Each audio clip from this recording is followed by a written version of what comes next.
how I got muted. We ain't hear a thing. All right. So welcome in, brothers here. Welcome in, brothers in. And I don't know how I got muted. My name is Brother Kevin Davis, and I've been the branding leader since 2017. And been reminding brothers this is my last term. Make sure we pass the baton, keep the energy young, keep it fresh. I'm here to make sure that we have sound infrastructure and foundation to continue the work that we started about 8 years ago. So I'm here in Chicago by way of Phi Beta Sigma chapter. Initiated Spring '02. Spring '02 was great. That's the greatest year in my book. You can argue with anybody else. Currently serve as first vice president of the Upsilon New Sigma chapter here in North Cook County, Illinois. Past Illinois State Director of Marketing, past Great Lakes Regional Director of Publicity, on and on and on. So I've been involved for the entire 23 years that I've been in this fraternity. I love this work, and I'm glad that the Brotherhood has entrusted me in leading the branding efforts of the fraternity. I am also pleased to see so many of you brothers on this call on a Monday, right before the holiday. So I'm excited to see that means you all are committed to learning and heralding, defending the brand. So I'm excited to see you all here. A couple quick things before we get started. Please drop your name, your chapter, all of that good stuff in the chat. Please make sure you are muted. Please make sure your cameras are off until we get to the Q&A section, just so we can make sure we have the focus on our speaker and his presentation.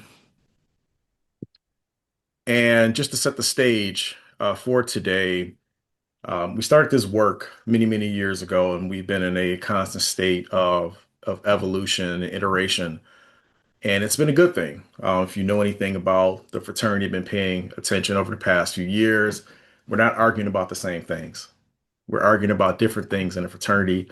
And as a professional marketing and branding leader, I notice those things. So we're not arguing about some of those minor things because we've addressed them and we spent time educating brothers, and brothers have shared their feedback. We've invested a lot of time into what we're talking about today. And so to see this evolution, I'm excited to see where we are as a fraternity and where we will be moving forward. So in meeting with my co-chair, Brother Dunn, we talked about how important it was to get started in this fall season, heading into the holiday season, particularly as the undergraduate chapters start to think about spring intake.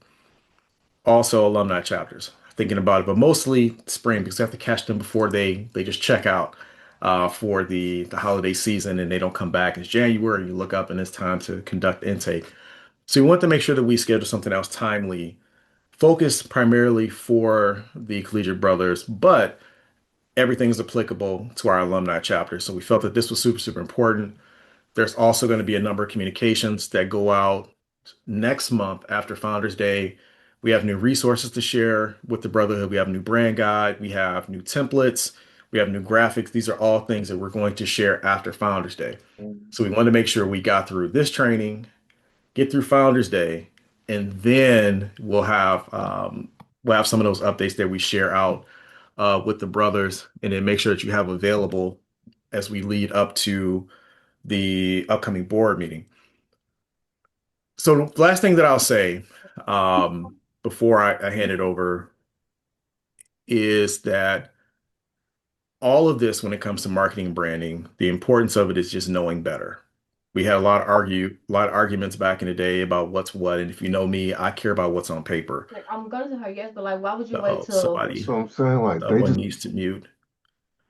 So instead of arguing what's not on paper, you're arguing somebody's opinion or their perspective.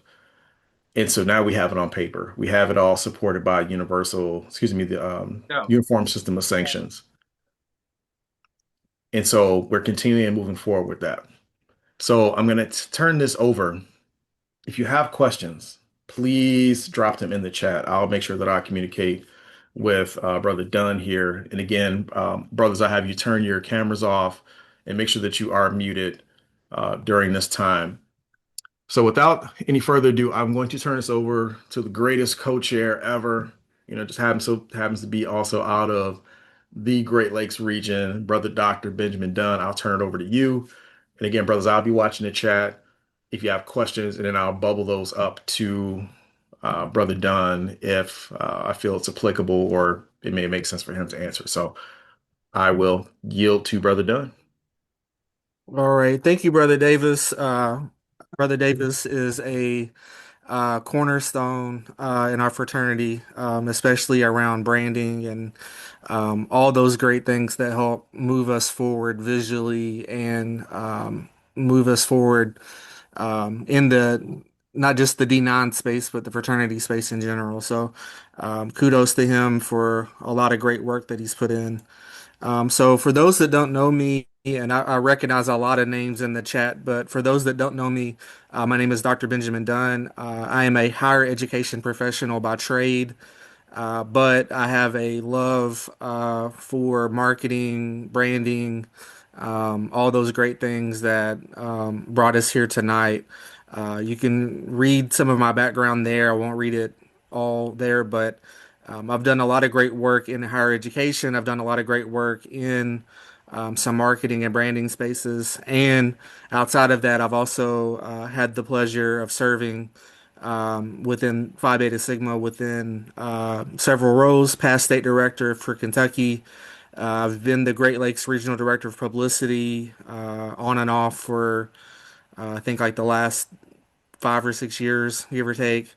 And most recently, I was convinced and persuaded into helping Brother Davis as the co-chair of the International Brand Committee, which is obviously a thrill and a very exciting role to take on because you get to not only impact for the fraternity on a micro level, but really on a macro level within that, which is a lot of fun and a lot of great things that we're learning and putting together for the Brotherhood. So, very excited to be here tonight.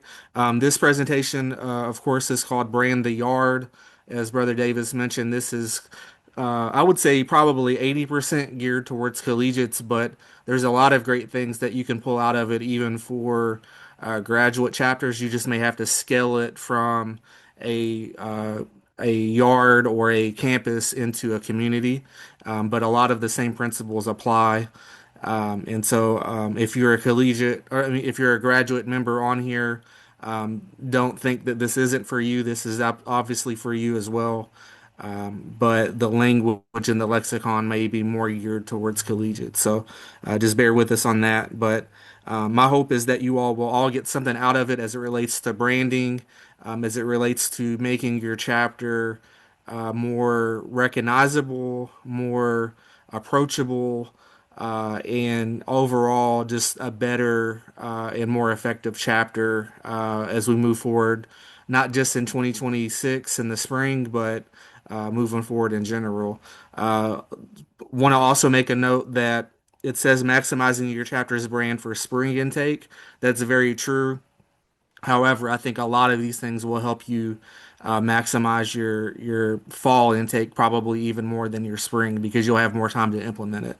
But with that being said, let's move forward. So the first piece here, what is a brand? So one definition here is says a brand is a person's gut feeling about a product, service, or organization, and that comes from Marty Newmeyer, who said that. But I would like to know in the chat, before we dive too far into this, how does this definition, or even your own definition of what a brand is, how does that translate into what a chapter's brand would look like? So if you want to just throw it in the chat, that would be helpful, and I'll let Kevin kind of maybe read that out for us. But how does what the definition of a brand kind of translate into what that looks like for a chapter?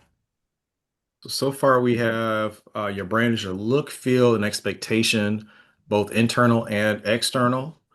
Hmm. We also have Brother JT Clark saying it represents who we are and what we stand for.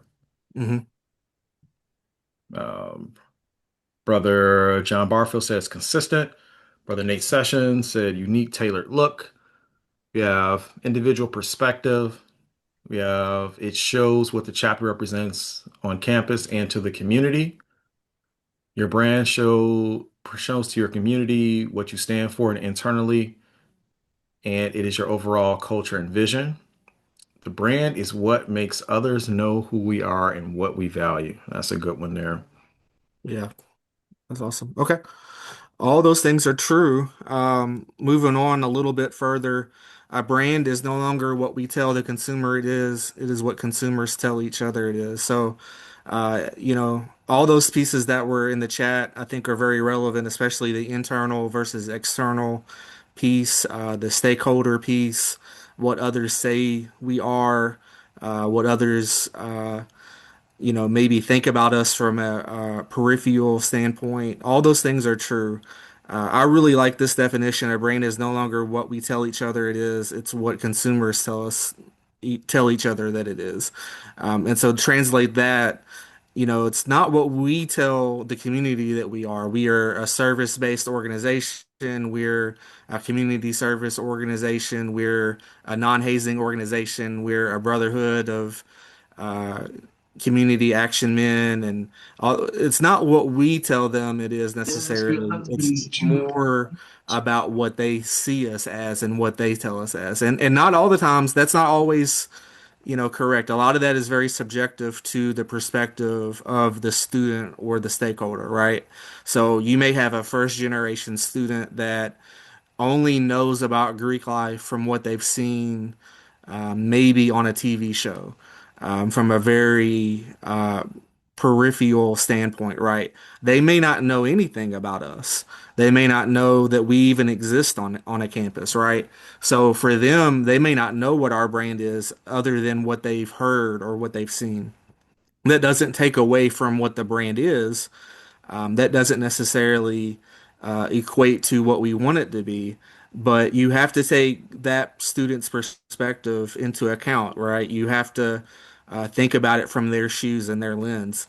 And so a lot of branding, in my opinion, it comes from the lens of educating and being visual and giving them something positive to say, as well as something to say it in general. So if you're a chapter on a campus and if there's 40,000 students on campus, you're a chapter of five, you can still make a big splash in that pond by doing a lot of great things, but you have to take into account that out of those 40,000 students, who knows how many actually know that you're there. And so brand control is a big piece of that too. You don't want to be known for the wrong things, but it's hard to get members if your brand is so weak that they don't know that you exist. And so part of what we're going to talk about tonight is kind of navigating those waters and expanding your brand, as we said, maximizing your brand, but also doing some things that can help clean up your brand as well. So, uh, moving forward a little bit further, I'll let Kevin kind of talk about this a little bit deeper, but thinking about the difference between branding, and brand identity. So thinking about what the brand is versus how we adjust that, and what that equals with your overall brand identity. Yeah, thank you, Brother Dunn. And so when we think about Phi Beta Sigma, for the longest, we were so stuck on this inner circle here that says brand identity. We're thinking about the logo, thinking about the hand sign, the typography, the colors, and all of that. And yes, that's very, very important. But the next step of that is the branding aspect of it. And so that's the deliberate process through which the business shapes the brand. And so if we think about what happens beyond that, so once we get beyond, we have the logos, we have all of these things we've established over the past 100, 110 plus years. It is, what do we do with that? And so that's the marketing that we put out there. That's the partnerships that we put out there. That is the of the events that we host on different campuses. That's the types of brothers that we bring into the organization. And then the brand perception is the mirror of that. Phi Beta Sigma says that is this, what do their outward actions match what they say? Because ultimately the brand is the delivery of a promise. And so are we telling people that we're this, we display this, and they see that? Or do we think that we're here we act in a different way, present ourselves in a different way, and then the public is confused. And so that is the whole concept that we're having here today is around how do you brand your chapter and get prepared for recruitment? Because what you put out there in terms of marketing and branding is what you will get back in new membership. So if your chapter is whack, you bring in a bunch of cornballs, and if you know me, I speak very directly. Your chapter's whack, you bring in a bunch of cornballs, they're going to attract more cornballs.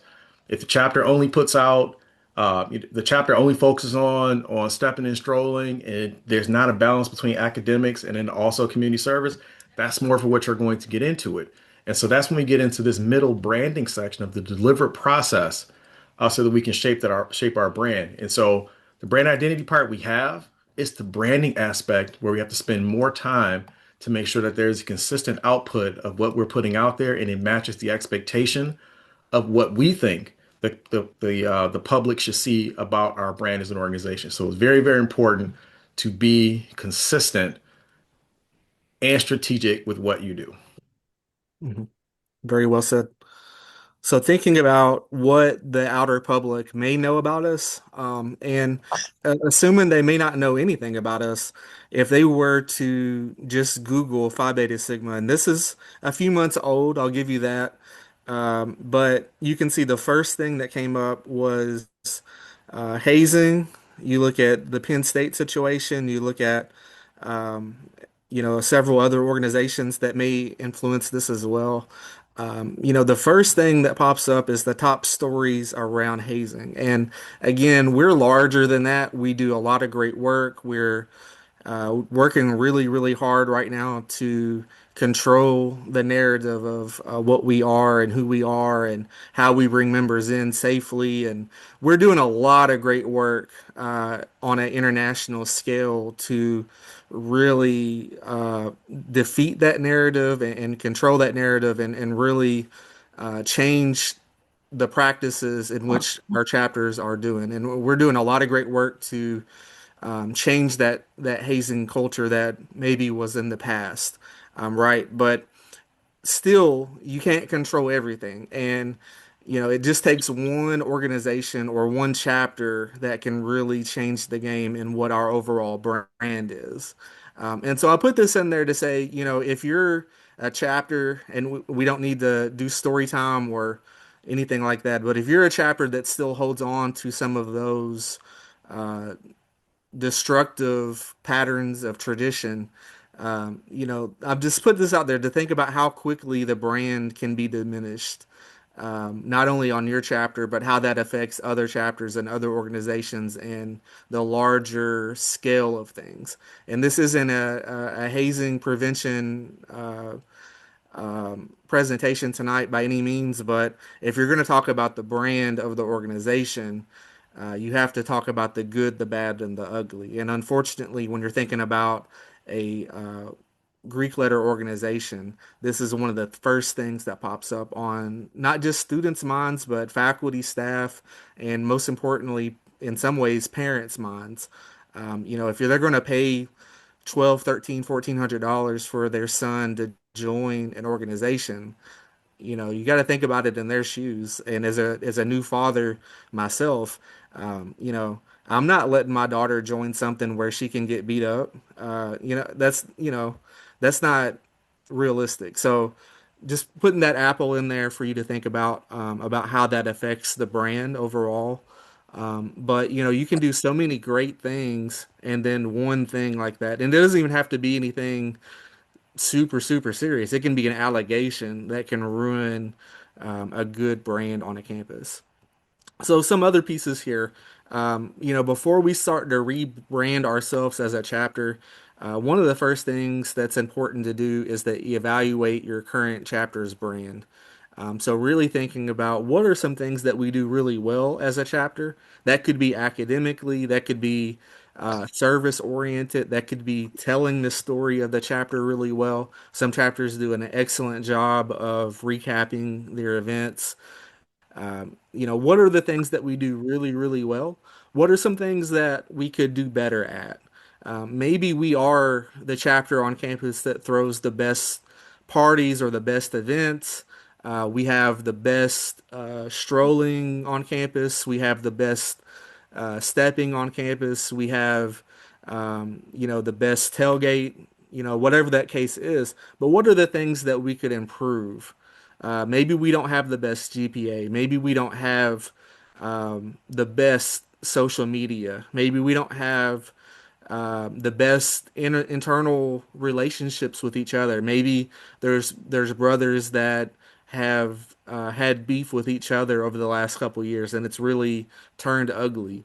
All those pieces pull into our brand, and so I have this on here.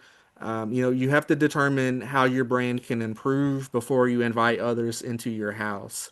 And yes, we're always trying to recruit. We're always trying to improve our brand. But we also have to look at what others are looking at. We also have to really take a deep dive and really zoom out. If you were a prospective member right now and your chapter was trying to recruit you, what would be those things that you would look at that would say, I don't know if I fit in with that group? Or what are the things that you think would attract you to that? So evaluation doesn't have to be negative, but what are those pieces that as you set and you think about the 2026 goals that your chapter has, what are those pieces that you want to improve on? And if it's really bad, that's for you to determine. But if it's really bad, I have on here, no one runs towards a burning building except firefighters. And so if you think about those chapters that notoriously are in fights and they're always bickering with each other, they're always late to everything that they do. They have a bad GPA. They're constantly being accused of hazing and negligence on campus and things like that. No one's running towards that. And to Kevin's point earlier, if they are running towards it, you have to evaluate, do we want them in our chapter? Who are we attracting as a chapter? And I've seen that play out not just on collegiate campuses, but also in graduate chapters. If your chapter, as a graduate chapter, if your chapter's not hardly doing anything, it's just kind of stagnant. When you do things, it's kind of sloppy and things like that. No grown man with priorities is probably running towards that.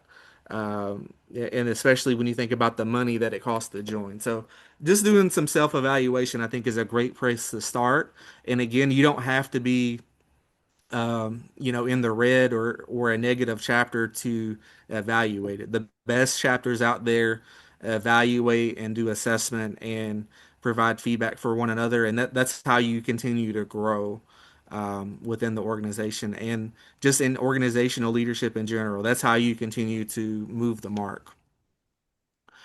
Speaking of reputation, and I won't go too far into this because we've already kind of hit the point, but which chapter do you want to be?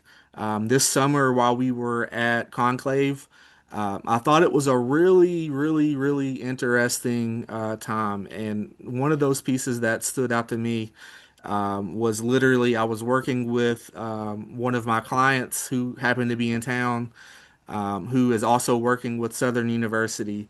And so I think it was like on a Friday, we initiated the president of Southern University into Phi Beta Sigma. That was a great moment. And literally, like maybe the next day, I'm on social media while we're in session, and I see this: the Beta Sigma chapter has been expelled of Omega Psi Phi from Southern University. And right around the same time, maybe the day before, at the luncheon, I can't remember the sequence, but the Beta Sigma chapter of Phi Beta Sigma is awarded the Alumni Chapter of the Year in Social Action. And so, yeah, there's a lot of contextual things here that doesn't quite line up. One is a collegiate chapter, one is a graduate chapter. But the overall point I'm trying to make is, which Beta Sigma chapter do you want to be known as? Do you want to be known as the chapter that can go out and grow and really affect the community that you're in and be named the social action alumni chapter of the year, or do you want to be the chapter that's known for being expelled? And by the way, both of these chapters, by being highlighted like this, both of these chapters affect the brand. One affects the brand in a very positive way, one affects the brand in a very negative way. And we talk about this a lot in the barbershop. You'll see people post various things, and one of the most common reflections that you see is, well, why are we talking about omegas? Why are we doing this? Why are we doing that? And the answer is we're not that far removed from them on a lot of ends of this. This could have been us very easily. And so if you think about that, their brand, positive or negative, also affects our brand in a lot of ways. And so I just put this out there as to say it's kind of the dichotomy of the two Beta Sigma chapters, but which one do you want to aspire to be? I choose to prefer a more positive light. And so you can see this here. This is a positive example of how Phi Beta Sigma has reached out. And there's various examples on the screen, but scholarships, being able to provide scholarships and not only provide them, but being able to tell the story and share that on social media and other outlets. Being able to do a world-class event of a sleep out for the homeless on campus, and then being able to have the wits to invite media there to help spread the brand of what you did, how it affected campus, the messaging that you were trying to convey, and just the positive yield that you got out of that, I think is really important. So it's one thing to do the work, it's another thing to tell the story. And that's where your PIAs come into play.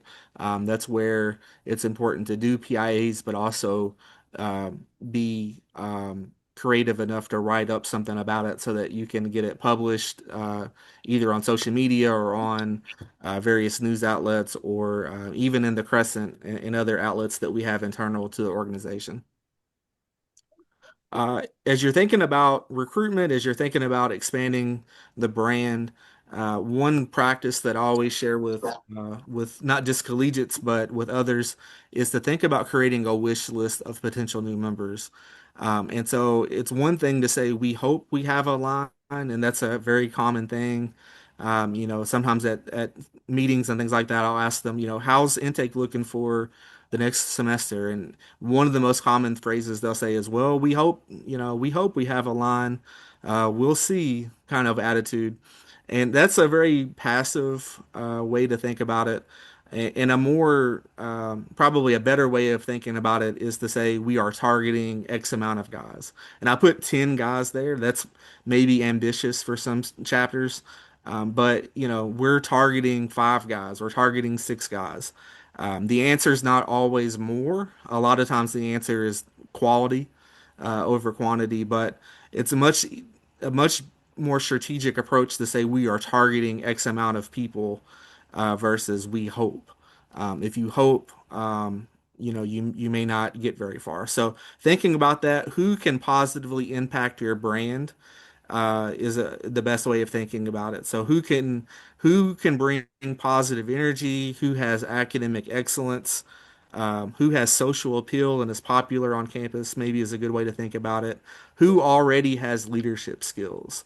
We are a fraternity that continues to develop. We have the Walter M. Clark Institute. We have a lot of professional development opportunities, both locally and through webinars and things like that. But we shouldn't have to train you on how to be a leader from the ground up. You should already have some leadership skills that you're bringing to the table. So we should be identifying those leaders either in our community or on campus that we can bring into it. Shares common values. They don't have to be exactly alike. We're not a monolith. We are not always aligned with what we believe, but we should share common values. There should be enough common value there that it makes sense. We don't want t-shirt wearers. We want people with a strong work ethic. And we do want people that will wear their letters. That's another battle that we're facing, but we do want people that will wear their letters and work. That's the thing there. And then thinking about the X factor. I've seen chapters at the collegiate level where no one had a car. So, as you're thinking about the line in the spring, you might think about who has academic excellence and can drive. That's that could be important depending on where you're at. But again, thinking about who can bring something that you don't have already on into the chapter And sometimes that's in majors. Maybe thinking about, okay, we're not great with finances right now. We're struggling to come up with our money for taxes and insurance. Maybe we should look at, who's a finance major that we could target? Who's an economics major that we could target that may be able to help us fundraise and think about money in a different way? And then, of course, I have this picture. I don't know this brother, but I Googled SGA president, Phi Beta Sigma, and then looks like the Duke University student government president is a Sigma. So again, I don't know him. I don't know his story. I don't know the chapter there very well. But I would make some assumptions here and say something attracted this young man to the organization. And whatever that situation was, we need to be doing more of it. We need to be able to identify these leaders that have a lot of potential. And we need to be able to work with them and get them attracted to the chapter so that they will, as they grow, we grow in a lot of ways. Leading right into that, a lot of brothers don't know the story behind Honorable Brother John Lewis. And I won't share a lot because I don't know a lot myself, but I will say this. A lot of people, if you don't know any better, you might assume that Brother Lewis joined at Fisk when he was a collegiate. That's not true. Brother Lewis actually joined in 1974 through the Tri Sigma chapter, I believe, and was very active until his death in 2020. So much so that he was actually elected into the DSC chapter, which is phenomenal. But I point all this out to say, Brother Lewis did not need Phi Beta Sigma. He was already a well-known civil rights leader in 1974. He was already doing great things. He was already, a leader in a lot of ways. He was already, a legend in a lot of ways. But he saw something in Phi Beta Sigma, and he was persuaded and recruited into joining the organization. And he was very proud to be a member of the organization. He didn't hide that he was a Sigma. But I point all this out to say, who are we identifying as the next John Lewis, either on a collegiate campus or in a graduate chapter? Looking around the community, looking at your civic and civil leaders, looking at your ministers in the community, looking at the presidents of different organizations that are around, and really thinking about, okay, this person isn't Greek. This person does a lot of great work. What would it take to maybe get this person to an interest meeting? What would it take to maybe get this person to an event that we're hosting? And yeah, they may say no, they may not, it may not work out. We're not begging to give our letters away necessarily, but you have to be willing to ask what if, and we have to be willing to go out on a limb to invite some of these people around, and hopefully, it will work out and they will maybe see the organization. If at the very least, they may know somebody that may be a good fit for the organization. But Brother Lewis wasn't someone that joined as a collegiate. He joined a little bit later in life and remained very active until his death. But he very well could have not been Greek, and he still would have been John Lewis.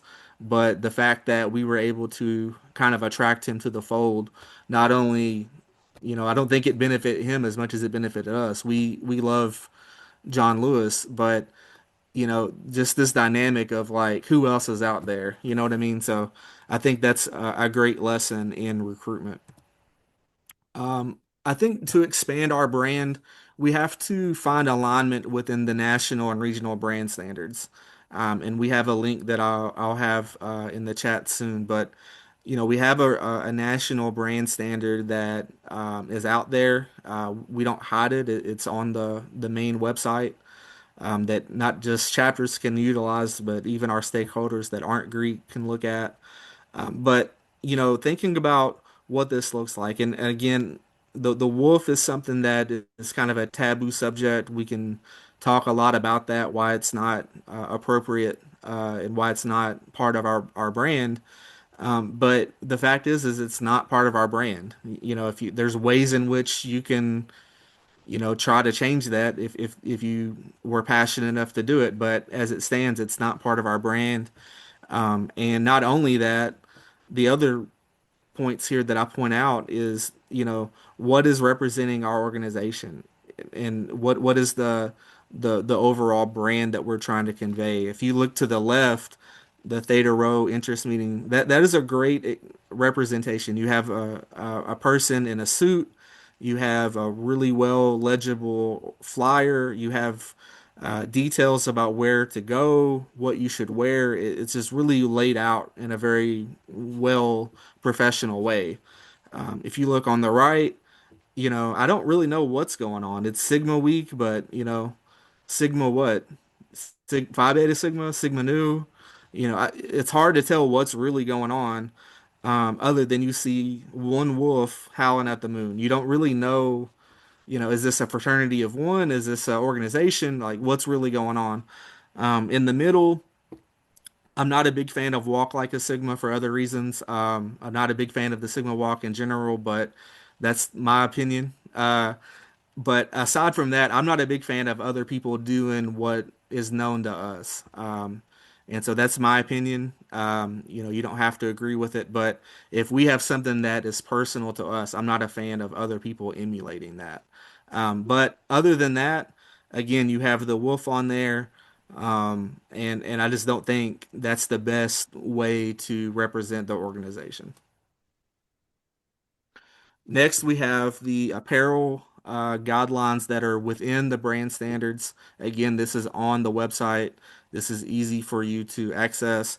And I think this is a great way to point out like we can have uniqueness and individualization, but we can also have uniformity at the same time. So, how do you achieve that? I think if you have a chapter meeting standard where you're saying every brother must wear a suit and tie. You can have individualization with the tie. You can have individualization with the lapel pin. You can even have different shades within the suit itself. But the point is that your brand will look better because you are aligned in how you're looking. I think it's also great to have a standard set day of the week where you're doing these things. Like when I was a collegiate, we had I think we had Mob Monday. That was where we wore a polo every Monday. We may have had a different day of the week where we wore a suit or a tie or something like that. That kind of helped us stand out amongst the crowd, but also attracted other people to us. Because when you're dressing up every Thursday, it tends to stand out, and they'll eventually say, okay, the Sigmas are dressing up on Thursday. I can kind of see them a little bit differently. And so it just kind of helps you present yourself in a different way. But it also educates our members that this is what we're about, this is who we are, and this is how we're going to show up. And so, Brother Davis, did you have anything you wanted to add to this? Just a couple quick things. So we added a whole section to the back of the brand guide. If you haven't seen it, you'll see it pretty soon. It's very, very comprehensive. So we added a huge section at the back, which was brought to us by brother Malwan Johnson, and we came up with a number of themes as in terms of apparel. Um, like Brother Dunn said, there's enough room to be creative with it, but at least the chapter has a theme for the event. If there's community service, then we're going to put on our what we call our service uniform. If it's going to be business casual, there are visual examples of what that all looks like. And this is something we've lacked for a number of years in the fraternity because business casual means something to somebody else. Casual means this, service means this to someone else. And even at the local level, in my alumni chapter, we came up with um, these standards similar to this. We borrowed from the guide and have it in our chapter guidelines, our chapter brand standards. We talk about our chapter logo, all of that stuff. But when we are communicating about events that are happening, we'll tell brothers the dress code is this. And they know exactly what that means because we have it illustrated here. So, like, again, you can be creative, but there should be a similar theme. One of the things that I think sometimes plagues Sigma more than anything else is we bring too many individuals into a fraternity and they want to operate as such, and we look like we're not in the same organization. So there's that. You can have creativity within a theme, but we should all look like we at least are on the same page. And so hopefully you brothers will start to um, adopt these standards. And so I see brother Falls in the chat, and that's something that the chapter would have to address in terms of tell brothers when they're following the rules. You may want to put that in your bylaws that the chapter will determine the dress code for business meetings, events, blah, blah, blah, blah. And then if you want to enforce rules or tell brothers they can't come in because of that, because they knew the rules, they didn't come to you and say, hey, I want to come, but I'm not able to go home and change. So you're cool. Brothers that are in Masonic Lodge will get special dispensation sometime to come into the lodge meeting if you're not dressed appropriately. But we have to get away from this individualistic thought process. So I'm going to do me, who's going to check me, and if you've got an issue, we're going to fight. Like we see these types of things. We should all want to look somewhat uniform, at least within the same theme, where we look like we're in the same organization and we're at the same event. So we have to figure out how do we shift the culture from it seeming like this is punitive or something like that to we want to look unified. We want to look like one brotherhood, but embrace the creativity within that box because it'll show to prospective members this is how we are. We're unified. We're not coming we're not coming in, all freestyle and everybody's doing their own thing because that is the type of membership you will get back as new members if they see that fragmentation. So I'm going to get off of that because I will spend some time here. I don't want to derail Brother Dunn, so I will turn it back. But I just wanted to add that please consider adopting this into your chapter brand standards. This is one of those things it's not a hard rule in the fraternity at this point because that's a whole process of what does that look like, and that falls under protocol and standards. But that's a conversation for another day. But please consider this, or at least consider sharing what those themes look like with your chapter. Mhm. Absolutely. Yeah. When you look a certain way, you show up a certain way. And when you don't, it also shows. So another technique or another strategy that I would share with brothers is to crash the party. And again, crash, not literally, uh, but more theoretically, crash the party here. So I share with a lot of collegiate chapters to think about identifying 2 to 3 chapter or 2 to 3 campus events in the spring where you can just show up. These aren't events that you've planned. These aren't events that you've had to put any work into. These are other organizations' events or campus events that make sense where there's going to be a lot of potential members at. This works for graduate chapters as well. You can think about an MPHC event. You can think about a community event. You can think about some sort of highly visible event where there's going to be people at that maybe potential members. So maybe thinking about on campus a midnight breakfast, a some sort of event in the library, right, or some sort of big tournament or basketball game or something that there's going to be a lot of students at. And for this event to really, for this strategy to really take off the right way, it's good to really show up. And so inviting brothers from the area, around you, maybe from other chapters in the city, depending on what that looks like for you in your geographic area. But how can you get 15, 20 brothers there dressed in similar apparel? Maybe that's line jackets, maybe that's letters, whatever the case is. But being there, showing up deep, showing up in a certain manner, really will help switch the momentum from whatever the event is, and it'll shift it to you all, to the chapter, and that will help um, maybe jumpstart the brand in some ways. It will help take some of the focus off other organizations. And, particularly if it's a service event, which I think would be the best way to do this, it really emphasizes the values of the chapter in a lot of good ways. So I think that's something to think about. And one of the best examples I have of this that happened to our chapter when we were collegiates, we had I can't remember if it was a party that we threw or if it was another organization's event, but there was 400 or 500 people at the event, I remember we were there. We were holding it down for a while. And whoever's event it was, they obviously were there, really represented. And then there were two Omegas that came in, and these were both football players. They were pretty well known on campus, but they didn't show up right when the event started. They showed up about an hour into it. And I remember them being outside. I went out to get some water. I remember them being outside, and they were like, "We're gonna go in on the right song," and they waited for whatever came to come on. And these two guys like came in and pretty much stole the show from the rest of the crowd, at least for that moment. And I remember thinking like, you know what? They brought the energy in that one thing. That was time, that was planned. And they didn't need 30 people to do it. They did it with two, and it made sense. It was organized. And again, that was one example of a party from forever ago. But, thinking about how you can take that concept and apply it now in 2025, 2026, and really steal the show, crash the party in a sense, and really show out. That could be a great way to jumpstart the brand. That one thing isn't going to get you more interest necessarily, but it will show people that you're there. It will remind people that you're there, and it could be a good way to shift the culture on campus a little bit. Next, create allies on campus if you don't already have those.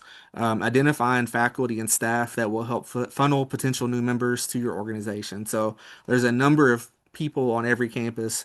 These could be D9 faculty and staff. It could be Sigma faculty and staff. We have a huge population of Sigmas that are in the higher ed space. That are on campus, college campuses, whether they're faculty, staff, administration. And then we have a bunch of people that maybe aren't Greek that are just what I would call friends of the family that are always trying to look out and try to help the organization move forward. And, being able to identify those, whatever role they're in. And, most of those people have mentees that they mentor or they have access to students in some way. Maybe that's a class that they teach. Maybe that's mentees that they have, or maybe a program or something like that that they oversee. And being able to work with them to help identify potential new members. And again, maybe they don't have, maybe it's not quite as transactional as that, as do you know somebody that is interested? It may not be that quite black and white, but it could be, okay, Brother Davis runs this, mentorship program on campus. Hey, Brother Davis, would it be possible before the January meeting kicks off for the spring semester? Could we have maybe 10 minutes in front of your students? And we could go over what it means to be a Sigma on campus, the benefits of being Greek, what kind of events we have coming up, things like that. And again, it may only take 5 or 10 minutes to do that, but you would be surprised at how many of those people will say, yes, I would love to have you in front of our students to share a little bit about what you're doing. And so just being able by doing that is a great way to help spread the brand and also potentially get new members. And I also saw that Brother Irby was on. And so before we get too far away, he loves gatekeeping. That's one of his big things. And so I want to point out that while we are trying to expand the brand and trying to recruit new members, part of this is also, identifying who you don't want to be in the chapter. And so I wanted to put that out there for him. But going into this, using your resources again, most campuses have some sort of org sync or campus labs or some sort of system that they use to identify organizations on campus. And, a lot of times you can separate these into categories such as service, honorary, academic, you name it. And what is stopping a chapter from collaborating with some of these non-Greek organizations? There could be a club for engineers on campus. There could be a club for teachers, people that want to be teachers. That could be clubs for whatever. And so, what's stopping you from getting to know some of those clubs and organizations a little bit deeper, identifying who their e-board is. There could be people on their e-board that aren't Greek that, would be a great member for your chapter. And so just being able to use your research a little bit, use your resources to research and identifying who those organizations and clubs are. And again, using that same strategy. Maybe they could they all have meetings. Maybe they would be willing to have you all in front of them for 10 minutes and you could bring them some snacks and you could talk to them about who you are on campus. And maybe there's some room there to collaborate on an event or whatever. So, thinking out a little bit outside the box, doing things that maybe you wouldn't have thought of to help spread the brand on campus. Your social media tells its own brand story. And so I have on there, what story do you want it to tell? Does it tell a story at all? And so picking on my collegiate chapter here, 888 posts, 1,500 and some followers, 1,600 and some following. And so thinking about that, and I've asked them to think about that. How many of those followers are other Sigmas? How many of those followers are other D9? How many of those followers are actual students on this campus? How many of those followers are actual males that are eligible to join on this campus? And so thinking about that, and again, I understand you don't want to add every student. There's some give and take on that, but how can you expand the story that you're telling? If you're only posting what you are doing on social media, you're not going around on campus, you're not putting up flyers, you're not doing hand to hand, things of that nature. If you're only doing it on social media and there's very few students that are actually on your social media, how do you know that what you're doing is working? How do you know that your message is being sent? And with that, you could have the best event in the world, but if nobody knows about it, how do you know that they're going to come? How can they know to come? And so you have to work a little bit harder each semester to grow your social media, especially in today's age where it's such a we're so dependent on it in a lot of ways. But if you only have a handful of students that are following you, and let's say most of them aren't eligible males that can join, what are you doing? So you have to be willing to navigate those waters and expand your social media a little bit further than what it is. And it should be growing as you grow. Highlighting past and notable members. We do a great campaign every February internationally with the Black History Month campaign. That's a great free way that your chapter can capitalize on that as the organization, as the international organization post. Shout out to Ron and others that are on here as they continue to create these great graphics that can be posted and shared on holidays and highlighting other things that we're doing on a global scale. Your chapter can also post those things. You get an email blast every week with things that we're doing. You can highlight and share those things, and not only will that help the international brand grow, it will also help your chapter's brand grow. But you can also highlight members that are either past members or current members within your chapter. A lot of our chapters have a lot of rich history, a lot of notable members, either maybe on a global scale, they have somebody, or even on a local level. There could be a lot of great members that we have that have been part of our chapters, and thinking about how you can highlight their successes or highlight their businesses or highlight what they've got going on in their own world. And that will help share the brand of the organization and will help attract others to your chapter. But bottom line, you have to get in front of other people, whether that's on social media or in person. And one of the kind of diehard quotes that I live by when it comes to this topic is people can't join what they don't know exists. People can't join what they don't know exists. And then this side B of that is people won't join what they perceive as inactive. And so, you know, that there could be something out there that is great, but I won't know about it if I don't know that it exists.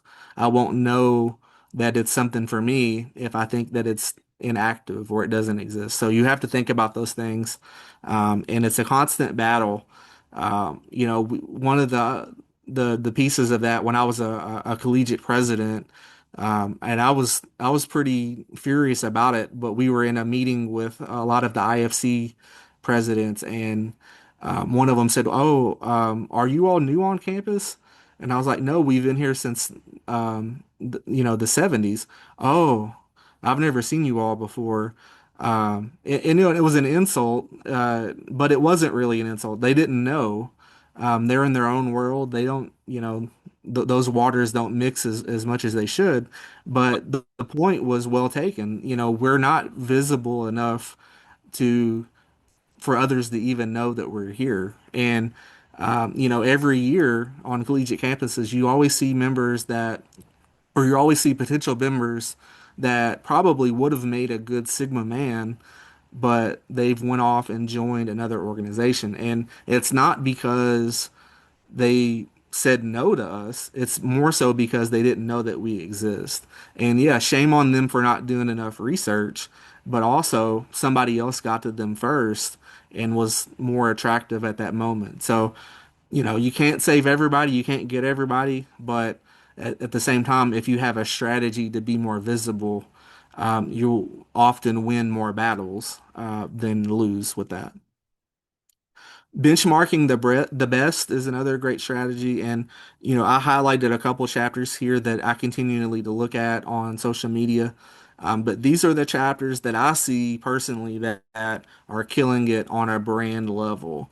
And again, I don't know what they're doing locally. I don't necessarily know anybody in these chapters, but if you just look at it from a 30,000 feet perspective, these are the chapters that typically are recruiting and doing what they need to be doing. And, at Conclave, these are the chapters that typically show up. These are the chapters that typically win big awards. They're typically winning the SEP shows. And, these are the chapters that really, in my opinion, take the organization seriously.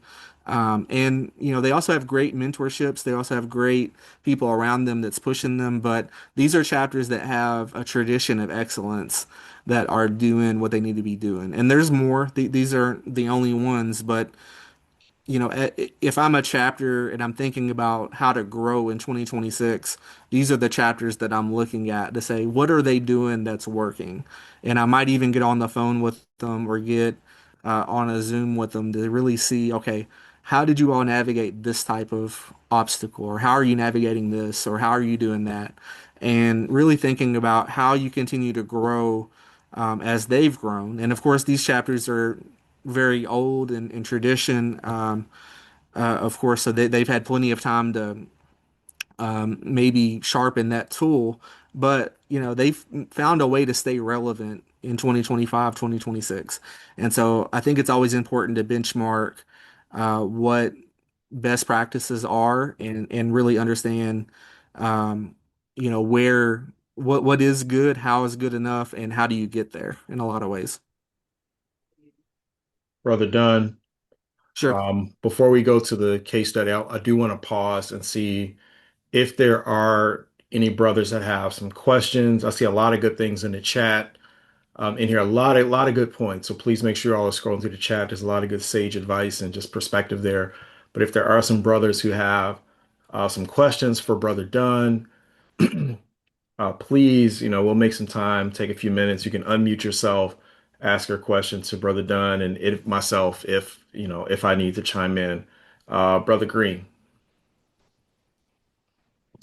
Yes. So, my name's Christian Green. I'm here in Tulsa, Oklahoma, Capital Sigma chapter. Um, One of my questions is, so here I know here in Tulsa or here in Oklahoma, we have well in Tulsa we have University of Tulsa, which is a PWI, and then we have uh, Northeast NSU, which is Northeastern State University. So I've been on both campuses, and I think that we've established that we want to try to put Sigma on both campuses. But I think the issue that we run into is that not only is it not enough, participation on our end, but like we miss the intake window. Well, for those for the uh, athletes and things like that are interested in stuff like that. So we miss that because they get into the sports or sports starts. So how do you maneuver towards that? Like for for intake purposes or just in general getting interested potential members. Yeah, and I also saw Brother Murray was on here as well, from that area. But thinking about my opinion on that is, identifying who wants to join, and not necessarily who wants to join right now, but just looking at the landscape. Okay, we may have two football players, we may have this athlete or this person over here, and really massaging those relationships. That might be taking them out to eat, that might be, really spending some time getting to know them and their family, and setting up a plan. And that plan has to include the campus, it also has to include the state and regional leadership.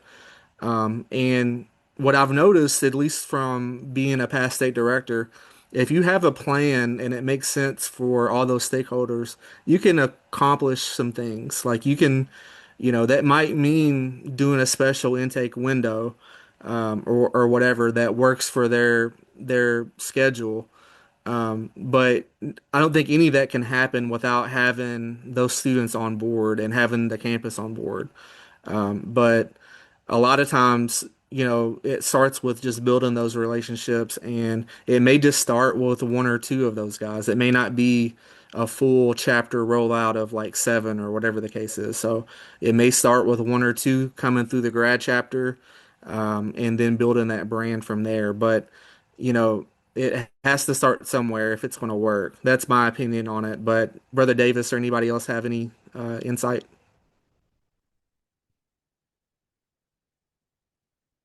You're on mute, Brother I was Davis. saying nothing concise. I think you hit most of everything that I would touch on. Perhaps that's something we can look at expanding on also, just kind of strategic planning on scheduling and different things like that. Hmm. I mean, what we saw that works is having the conversations with the interest, understanding, okay, like for example, for most schools, football season is over. But when they come back to school, they begin lifting and things in, you know, early February, spring football, things of that nature. So having the conversation, knowing when they're busy, so that again, if you're do you need to plan something where you have a unique intake window, or can you make the time that they're available work? But some of that, they have to share with you so that you can in fact have a plan for them. Hmm. Thank you. I'll just make sure we answer Brother Green because his hand was up. Brother Gardner.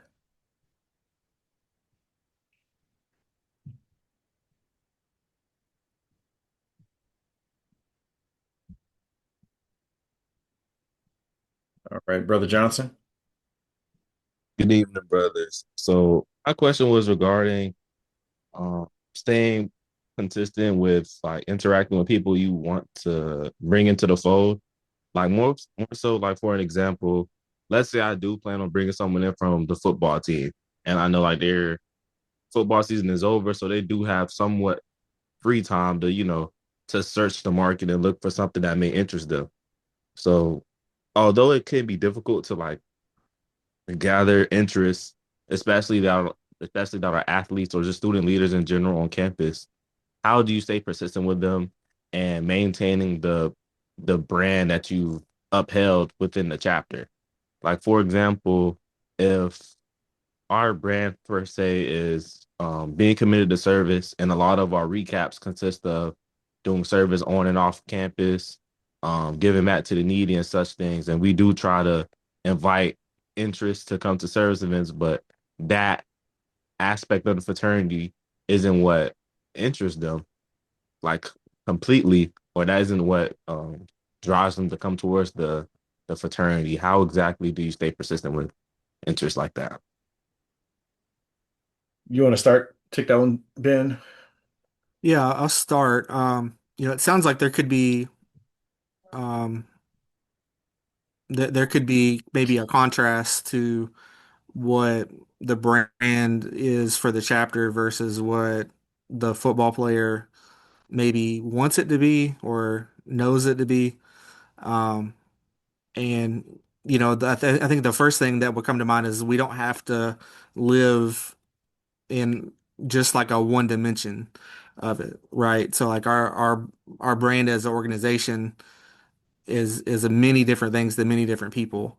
But if you think about, what it could be for that, I mean, if you feel like that person could benefit the organization, and you could see a lot of good potential things coming from that, then I think you just have to keep massaging the relationship and Hello. then it could work out. But if it looks like that person, maybe thinks that we're this and we're really not that, then that may not be a good match. Yeah. I think to add on to what brother Dunn was saying there, first and foremost, Sigma's been here, right? And so what we're trying to do is position what we have to offer out there and try to couple it with individuals that match can add to what we already have going.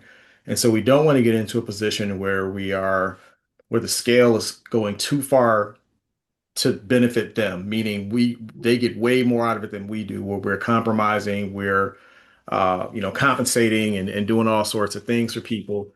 But I think that if when it's in terms of timing, you got to think about all things that your chapter's doing. You got service events. Hopefully, you should be doing some sort of just general programming.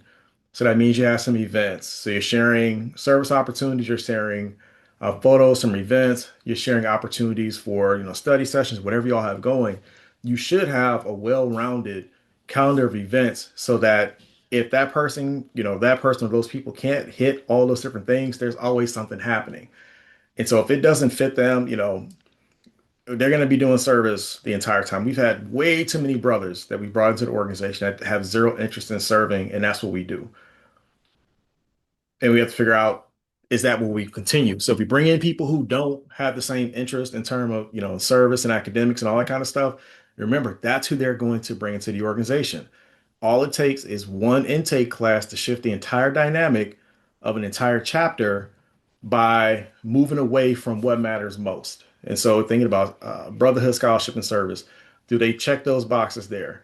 Do they fill a need in the chapter? We need somebody that's in government. We need somebody that's, that has a car, somebody that maybe a DJ. Like, are they filling a need there? And if all you're doing is just presenting them with the opportunity, we have these service opportunities, we have these fun events over here, we got this party over here, just keep them in contact. I mean, that's the same thing we do at the alumni level. You just keep sharing information with people, and it's like a sales cycle, like nothing else. Their interest in time will eventually match with our opportunity if it's going to. If not, so be it. But we want to make sure we don't get into a proposition where we're leaning too far in and we're making all sorts of accommodations for people who don't match the most of what the chapter needs. Brother Matos put in there, I think it's a great question. How are we defining service, and uh, are we doing activity that potential candidate memberships find interesting? Um, yeah. How are we defining service? I think that's a good point because things that we're doing may not always attract folks, but um, and I think sometimes that's okay. I think if we're doing what we need to be doing, the right people will see it. But if you're only doing service and educational events, I think that's not going to Yeah. get you members either sometimes. So I think you have to plan your um, plan your Sigma weeks and your programming accordingly. You have to do different things to kind of show the different aspects of the organization. We had a brother Willis. He said he works in collegiate athletics. If you can unmute and chime in here. Good evening, brothers. Good Um, evening. so I'm Landon Alpha Sigma currently. Was a collegiate athlete, and now I worked in collegiate athletics for about 16 years. So there's a couple of different dynamics to be understood. Many college athletes, their time is not their time. So when we talk about community service, they may not be able to attend because coaches don't like them being a part of other things that's not their sport these days. What you can do is align with what they got to do. So they got to do community service hours.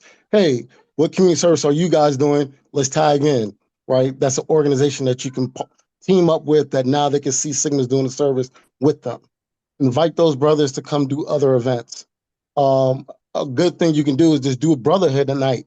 Hey, we're going to go support this brother, well, this young man who's interested at a football game, at a basketball game, a baseball game, they're gonna see us, we're gonna rep. And sometimes just seeing them after the game, they're like, oh, they came through. All right, they really want me. Things like that matter, right? That's showing them the social aspect. You can do the community service, you do programs, people are gonna see it. You talk to them on a regular basis, they're gonna come out.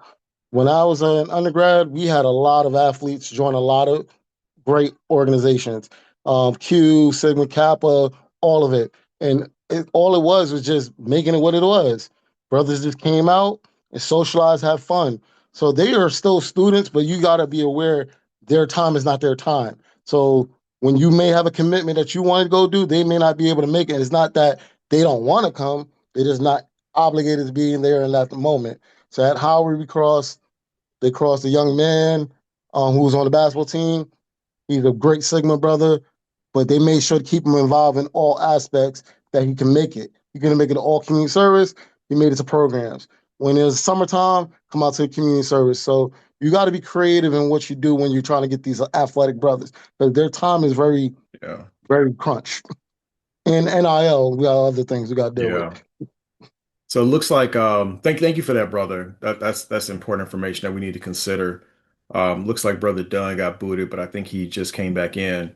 A couple things that I wanted to say um, is hopefully brothers have noticed when we started doing all this work talking about branding, is that it's way beyond all of the flyer and the logo and stuff like that. That's a part of it. But when you think about the brotherhood experience and what is the brand, that is what is the work that you are showing. So, what is the service that you're doing? We need to define that, as Brother Macho said. Are we polling people to find out what matters on campus? What are the aims of the campus or the fraternity and sorority life office? What would you like to see more of? Polling people after events. Was this a great service project? What would you like to see? Instead of thinking you have all the answers. And that goes back to what I'm a marketer. So you have to like poll people and get research. Does this resonate? Is this what you like to see more of? Does this align with our national standards? Does this also fit with if you're trying to recruit prospects that are more athletic, are there ways we can partner with the athletic department? So sometimes it's the partnership, that's the soft sale. You don't have to like give up the whole farm. You want to partner and show your commitment and your ability to be flexible. But also, like I said, I've been in 23 years. I know there's brothers on the call that have been in longer. We also have to accept that things are different. Students have different motivations now. It's not the same as it was when many of us were in college in the 90s. It's different. It's a different culture. It's a different landscape. The students are different. Fraternities, sororities are different.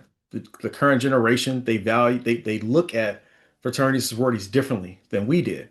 For them, it's about, are you visible? Are you present? And what is the point? When we came up, it was a part of the collegiate culture.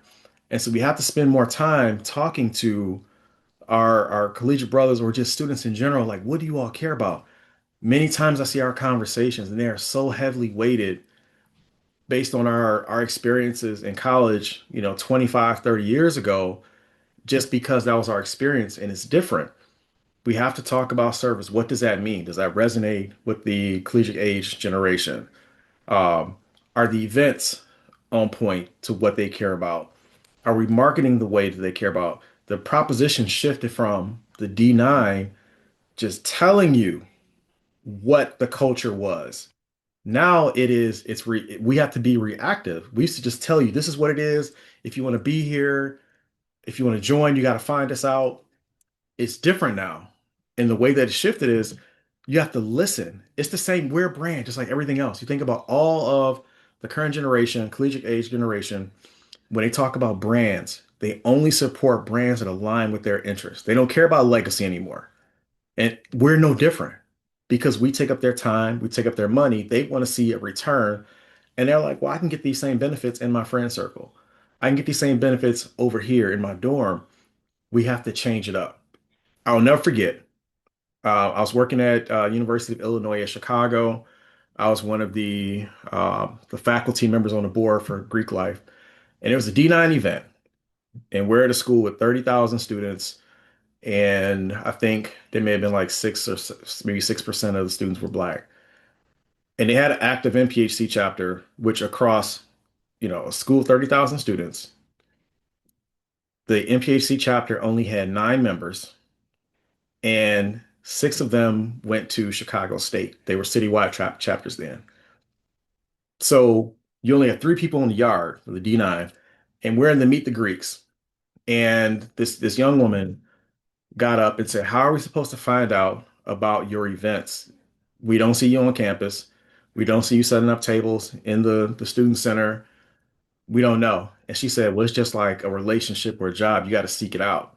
And and it took so much for me not to speak up in that moment to say, y'all only have one person on the yard, and y'all are a chapter that's been around since 1913 in Chicago, and you have one person on the yard here. We gotta let that 90s mentality go of seek us out. We have to court. We have to court. We just can't say find us. That's just not how it is anymore. So I encourage brothers to spend more time with your collegiate brothers. Spend more time talking to college age folks, even in your family, even if you didn't come through undergrad. Talk to the members of your family. What matters to y'all? What's important? And you have to shift your mentality. We the old heads now.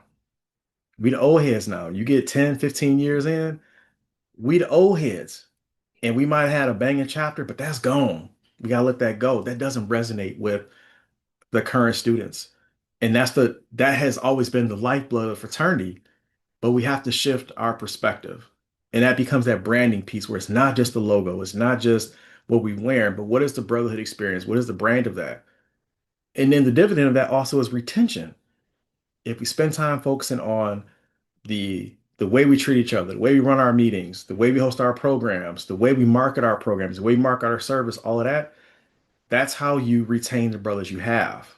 We get so stuck on the membership intake piece, we forget about the retention piece. There's a lot of brothers who walk away because they didn't get the same brotherhood experience. So we have to figure that out. You see, brother, brother Professor Matos, I agree with them. We have to start qualifying what are some of these terms that we use and we throw around so that it's consistent. So I think that there's a lot of conversation to be had on, some of these things here, but I think this was a good start so you can get your minds thinking and unlearning. And I've unlearned a lot in the 23 years, almost 24 years I've been in fraternity, that what I learned wasn't the gospel. My pro fights weren't the dopest, they weren't the smartest. They knew what they knew because somebody told them. Until you get to the point where you challenge and say, where did that come from? Where did we get that? You realize that it was just the oral tradition and it became somebody's preference. And it's hard to argue and uphold a preference that's not written down to a standard, just as like Brother Matos is saying. What does that mean? How do we qualify that?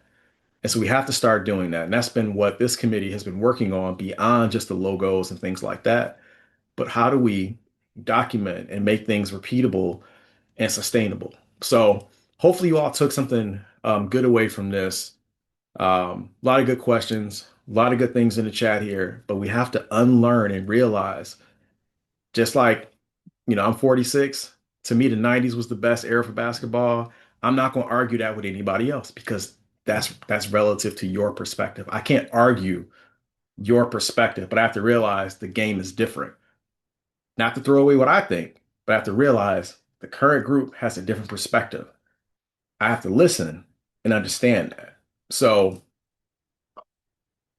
I don't know if Brother Dunn is going to make it back or if he is back. I'm Uh, back. I'll go ahead. Oh, you didn't come back on camera, so I will leave it up to you to close us out since we're coming up on the hour here, and I know it's getting late and we're heading to the holidays. But you gave some great information, but I'll give it to you to close us out, and we'll take it from there. All right. Yeah, thank you, Brother Davis. Yeah, I think there's so much that could be said that maybe we don't have time for it. And so much of this is subjective and a lot of perspectives come into play. Hopefully you took something from this tonight. My main overall point to make was that in order to improve, we have to be willing to not only assess what we've got going on, we have to assess what other perspectives are on us. And I think if you're not willing to ask the tough questions, you're not willing to grow in a lot of ways. Yeah, And so if you're thinking about spring intake right now, that's great, but also have an eye open and an ear open for fall intake as well. Because, um, you know, recruitment is 365 days a year. We don't really take a day off when it comes to branding and marketing and recruitment, Mhm. because everything that we do continues to either dilate or dilute the brand in one way or the other. So we have to continuously think about that and move the brand forward. But part of that is also telling the story of what we're doing, and we're doing a lot of great things on the local level, but also on the on the grand scale as well. So being able to tell the story effectively and let others know about the organization, and I think that will get us where we need to be. So again, as Brother Davis mentioned, this could be part one of a series. Yeah, There's much more that we could dive into, but stay on the lookout for other webinars that we will be hosting from yeah. the branding committee because there's a lot more coming down the pipeline that we have in store for 2026. So with that, I will put our contact information in the chat. There's also a survey link there if you would like to fill that out. That would give us some feedback on what you took away from it, maybe some things that we missed. We'd be happy to look through that and apply it. And again, I always say this too. If you would like to bring myself or Brother Davis or both of us or whatever the case is to your chapter, we would love to really have a more intimate conversation with your chapter Yes. to really think about how your chapter can take the next step forward, whether that's a collegiate chapter or a graduate chapter. There's always something that maybe we could throw some insight on, or even just have some dialogue about that would help your chapter improve and take to the next level. So, with that being said, I appreciate you all for being on here, especially the week of a major holiday. And if you have any questions, feel free to reach out. Thank you, brothers. Good evening. Happy holidays. And you'll hear from more from us on the other side of Founders Day. Look forward to your feedback.